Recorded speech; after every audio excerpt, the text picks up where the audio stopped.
Karimnagar corporation పరిధిలోని గణేష్ మండపాలన్నింటికీ ఉచితంగా విద్యుత్ అందించాలని మున్సిపల్ కార్పొరేషన్ నిర్ణయించినట్లు కేంద్ర హోంశాఖ సహాయ మంత్రి బండి సంజయ్ కుమార్ తెలిపారు. విద్యుత్ ఛార్జీలన్నింటినీ కార్పొరేషనే చెల్లిస్తుందని పేర్కొన్నారు. విద్యానగర్, లక్ష్మీపూర్, మల్కాపూర్ కాలనీల్లో 1,15,00,000 విలువైన పలు అభివృద్ధి పనులకు శంకుస్థాపన చేశారు. అభివృద్ధిలో కరీంనగర్ను మోడల్గా తీర్చిదిద్దుతామని స్పష్టం చేశారు. ప్యాచ్ వర్క్ చేస్తున్నారు. మొన్న బోనాల పండుగకు అన్నిటి కూడా ఏర్పాట్లన్నీ కూడా కార్పొరేషన్ నుంచే పూర్తి ఖర్చుతో కార్పొరేషన్ బోనాలకు ఏర్పాటు చేస్తాం. మనం వినాయక చవితి కూడా పూర్తి ఏర్పాట్లు ఎక్కడ ప్రజలకు ఇబ్బంది కాకుండా ఒక మంచి వాతావరణంలో గణేష్ నవరాత్రి ఉత్సవాలు జరుపుకోవాలనే ఉద్దేశంతో గతానికి భిన్నంగా పోయినసారి ఏం సమస్యలు వచ్చినా ఏ ఇబ్బంది వచ్చినా దాన్ని తెలుసుకొని అటువంటి సమస్యలు రాకుండా ఉండడానికి ఇలా కార్పొరేషన్ తరఫున వినాయక నవరాత్రి ఏర్పాట్లు అన్నీ కూడా చేస్తున్నాం.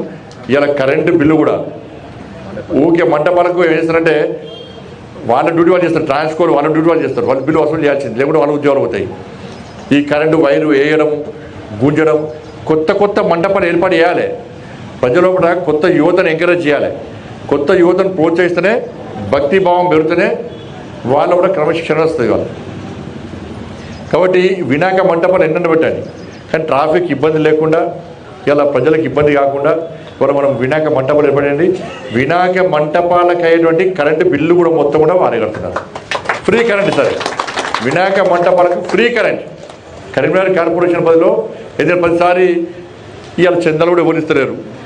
చందాలు మన గల్లీకి 3 వినాయకులు అయిపోయినాయి. పోటీ పడి వినాయకులు పెడతారు, మంచిదే, కానీ కొట్లాడుకోదు. పూజలు పోటీ పడి పూజలు చేయాలి, ప్రజలందరినీ భాగస్వామ్యం చేయాలి. ఆయన అది చేస్తుండే ఇది చేస్తుండే కాకుండా చేయాలి. కానీ వినాయక మంటపాలు ఎక్కువైతున్నాయి కాబట్టి, చందాలు తక్కువ వస్తున్నాయి కాబట్టి, కొత్త యువత అంతా కూడా వినాయక మంటపాలు ఏర్పాటు చేస్తున్నారు కాబట్టి ఈ కరెంటు బిల్లు కానీ మంటపాలు ఏర్పాటు కానీ అన్ని ఖర్చు బాగా వస్తుంది కాబట్టి కొంచెం బర్డెన్ తగ్గించడానికి ఈసారి వినాయక మంటపాల ఖర్చు కూడా వాళ్ళ మేయర్ గారు, డిప్యూటీ మేయర్ కలిసి డిసైడ్ చేసింది కాబట్టి నిజంగా వారు కూడా కరీంనగర్లో అందరి తరఫున వారు కూడా కృతజ్ఞతలు. కరెంటు బిల్లు కట్టాల్సిన అవసరం లేదు ఈసారి వినాయక మంటపాలకు మొత్తం వాళ్ళు కట్టారు. నిమజ్జనం కూడా అన్ని ఏర్పాట్లు అన్నీ చేస్తున్నాం, ఎక్కడ ఇబ్బంది కాకుండా చూస్తున్నాం. మీకేమైనా సూచనలు సలహాలు ఉంటే మా మేయర్ గారికి, డిప్యూటీ మేయర్ గారికి, మీ దగ్గర మీ డివిజన్ కార్పొరేటర్లకు చెప్పండి.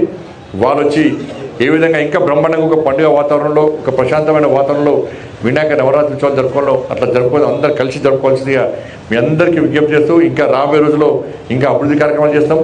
రాజకీయాలు ఖచ్చితంగా అభివృద్ధి చేస్తాం.